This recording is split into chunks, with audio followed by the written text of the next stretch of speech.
네, 안녕하세요. 음악 커뮤니케이터 가치입니다. 오늘부터 주간 리뷰 때 새로운 게스트를 모셨는데,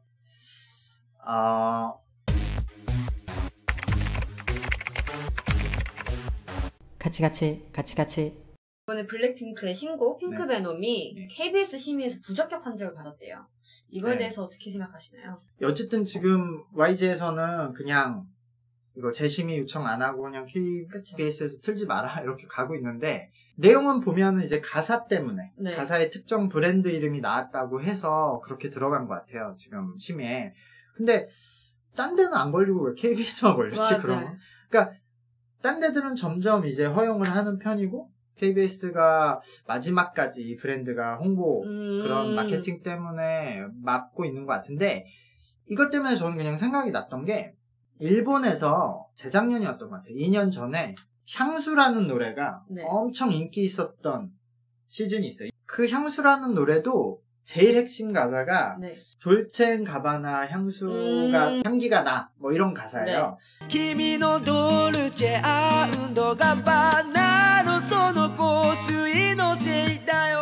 다들 그 노래를 제목을 돌체앤가바나라고 외웠을 당시여요. 근데 가수가 그 노래도 너무 그 한 해의 인기가 있으니까 연말 그런 음악 시상식에 초청을 받았는데, 사람들이 그때 막 말을 했었어, 온라인에서. 연말 시상식에 저거 가사 그대로 부를 수 있냐 없냐. 그러니까 일본에서도 그 연말 시상식이 되게 보수적이니까 원래 그 브랜드 가사는 얘기하면 안 되는 그런 거였나 봐요. 그래서 실제로 하게 해줄까 안 해줄까 했는데 내 기억에는 그냥 그대로 불렀어. 어쨌든 심지어 우리 입장에서는 우리보다 보수적이라고 생각을 하는 일본의 제일 보수적인 방송에서도 돌체앤가바나를 이제는 그냥 얘기할 수 있는 시대가 왔기 때문에 우리나라도 좀 바뀌어야 되지 않을까, 셀린는. 저 셀린느가 홍보해야 될 만한 브랜드는 아니잖아. 그쵸. 홍보를 안 해도 너무 잘 되는 그러니까 브랜드인데. 근데 또 예를 들어 뭐 만약에 내가 이렇게 얘기를 하면 쌈지 뭐 이런 데는 안 되고 셀린은 유명하니까 된다고 하면 그것도 또 형평성이 없을 수도 있어. 다 똑같이 브랜드로 해야지. 그러니까 다 안 되면 안 되고 되면 돼. 근데 쌈지는 안 할 거냐. 갑자기 쌈지. 갑자기 쌈지 생각나네. 근데 어렸을 때 내 10대 때 그게 10대들한테 열풍이었거든. 아직 있나 쌈지? 아직 좀 봤던 것 같은데. 어쨌든 그래서 한때 그 돌체앤가바나 그 노래가 유명해져서 일본 가수들이 싱어송라이터가 곡을 쓸 때 꼭 그런 브랜드명을 넣는 게 잠깐 유행이었어. 뭐 스타벅스 막 넣고 막 그런 게 유행이었었어. 진짜. 그러니까 근데 어려운 부분이긴 하다. 이게 사실 마케팅적인 측면이 있긴 있을 거야. 왜냐면 삼성이라는 그런 대기업도 EPL에 로고 박는데 막 몇천억 주고 그러니까 이게 되게 큰 영향이라서. 근데 어쨌든 KBS 말고는 허용해줬으니까. 맞아요. 2대1이잖아. 소수니까 허용해줘야 된다. 다수결로. 민주주의의 다수결로. 그렇게 가면 될 것 같아요. 엠넷에서 10월부터 또 새 음악 서바이벌을 새로 편성을 한다고 하거든요. 이게 아티스타 게임 제목. 그러니까 아티스트와 스타 그걸 합친 거죠, 주식. 그래서 이거를 시작을 한다고 하는데 여기에 48명의 참가자가 있고 기본적으로는 가수들이 많고 그 외에도 노래를 하는 사람들인 것 같아요. 뭐 유튜버도 있고 한다고 하는데 어쨌든 이들한테 가격을 붙이고 이제 주식처럼 가치를 거래하는 그런 트레이딩 게임이라고 하거든요. 그래서 저는 이거 리뷰를 하려고 생각 중이고 어떻게 보면 내 리뷰 스타일에 제일 적합한 게임이지 않을까라고 생각을 해요. 왜냐면 내가 계속 뭔가 설명을 하고 리뷰를 하고 평가를 하는 거니까 나도 이거는 이 가수는 이 정도 가격이면 되겠다고 리뷰하기 편한 각이라서. 혹시 그 로폰기 클라스 하는 거 알아요? 아니요. 이태원 클라스는 알아요? 이태원 클라스 알죠. 이태원 클라스가 일본에 정식 수입이 돼서 리메이크가 돼서 지금 로폰기 클라스라는 이름으로 방송을 하고 있어요.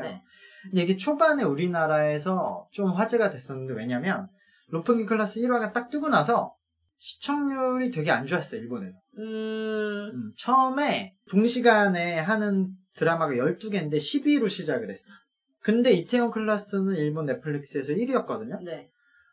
그래서 사람들이 로폰기 클라스를 보고 오히려 이태원 클라스를 더 보기 시작해서 다시 이태원 클라스가 1위도 하고 그 당시에 뭐 여러 이제 비교가 많이 되고 그렇게 비난이 됐었고 특히 그때 뭐 이게 카메라 동선 연출 그리고 뭐 배우들 연기 이런 게 막 논란이 되면서 우리나라 유튜버들이 막 그 조롱하는 영상들을 막 만들었어.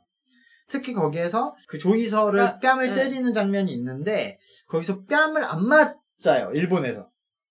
근데 그게 그냥 진행이 돼. 그러니까 맞는 척하고 진행이 돼서 아니 저게 뭔 연기냐 막 이렇게 그게 핵심적으로. 그래서 에어싸다구다. 그래서 그게 막 화제가 됐어.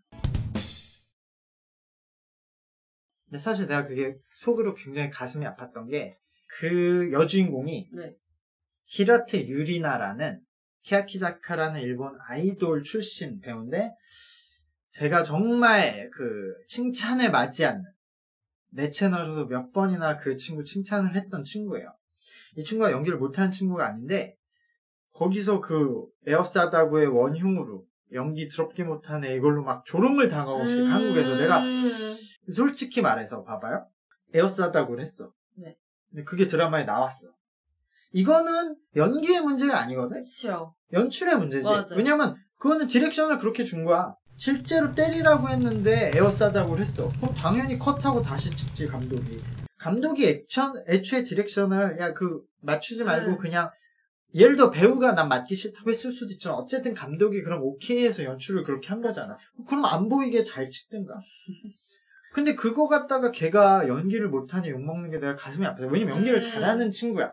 그랬는데 말을 할 수가 없었지. 그 당시에 쉴드를 칠 수가 없었지. 그래서 난 계속 언젠가 이걸 나는 쉴드를 쳐야 된다. 얘의 연기력을 난 얘기하고 싶다라고 했는데 이렇게 지나가고 있었는데 지금 방송이 9화인가까지 했어요. 네. 근데 놀랍게도 이게 그러니까 12개의 드라마 중에 10위로 출발을 했는데 9위, 8위, 6위 이러다가 8화부터 지금 1위에 올랐어. 이거 완전 그냥 딱 1위도 아니고 점차 해서 1위까지 올랐는데 그 1위한 이유가 일본 언론에서 분석하는 게 그 히라테 유리나가 그 조이서 역이 본격적으로 등장을 하면서부터 그 존재감이나 연기가 좋아서 1위를 하고 있다. 라고 분석을 하더라고요. 근데 실제로 이태원 클라스도 그 조이서가 본격적으로 씬에 등장을 하면서 좀 인기를 얻었기 때문에 뭐 히라테 유리나가 그 조이서 역이니까 그럴 수도 있는데 어쨌든 이 친구가 그렇게 연기가 나쁜 친구는 아니거든요. 네. 원래 이 드라마에 출연을 하려고 했을 때 소속사에서 반대를 했어요. 왜냐면은 이태원 클라스가 일본에서도 너무 인기가 많았는데 특히 끝난 지 뭐 몇 년 안 된 드라마에 그쵸. 나가서 얻을 게 없다 네가. 잘해도 욕먹고 못하면 엄청 그쵸. 욕먹고 그러니까 너 얻을 게 하나도 없으니까 반대를 했는데 히라테 유리나가 자기가 그 아이돌로 데뷔해서 지금까지 계속 있던 소속사거든요. 네. 근데 소속사 탈퇴하겠다고 나 못 나가게 하면 그러면서 나온 거예요. 오. 근데 개욕을 먹어서 내가 얼마나 우리 태치가 그런 애가 아닌데 하다가 어쨌든 지금 1위가 됐고 어쨌든 우리나라에서 보기에는 걷다가 우리나라에서 너무 잘된 드라마를 가져갔기 때문에 당연히 좀 뭐 여러 가지가 만족스럽지 않을 수 있지만 잘 해나가고 있고 그래서 드라마도 이게 그냥 바로 1위라는 게 아니라 진짜 거의 꼴등에서 그렇죠. 1위까지 올라왔기 때문에 분위기가 되게 좋아서 뭐 여러 가지 마케팅이나 프로모션도 잘 되고 있더라고요. 그 가호가 네. 불렀던 그 노래도 똑같이 거의 번안 수준으로 불렀어. 그 모든 사운드나 이것도 거의 번안 수준으로 그대로 가져와서 하더라고요. 그래서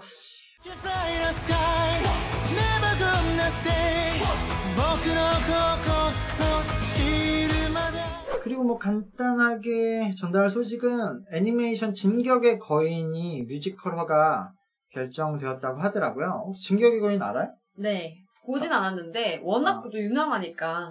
그러면은 그거 진귀주 알아요? 진격의 거인, 귀멸의 칼날, 네. 주? 네. 그래서 여기서 보통 한국은 막히죠. 주수를 했죠. 어쨌든 이게 뮤지컬화가 된다는데 뮤지컬 땐 거인을 어떻게 표현할지 모르겠어요. 네, 저도 그게 궁금했어요. 어쨌든 거인과 일반인 사람의 그게 구분이 좀 명확하게 있어야 되는 거잖아요. 근데 그러니까. 뮤지컬에서 어떻게 그리고 한국 아이돌인 캐플러가 지금 이제 일본 데뷔를 했어요. 네. 정식으로. 그래서 이 친구가 우리나라로 치면 딩고 채널, 딩고 뮤직 같이 그 라이브 하는 채널이 일본에 더 퍼스트 테이크라는 채널이 있어요. 네. 여기 가서 기존의 한국 데뷔곡이었던 와다다랑 지금 일본 데뷔곡 윙윙을 불렀더라고요. 저도 봤는데 라이브 버전이 듣기 좋더라고.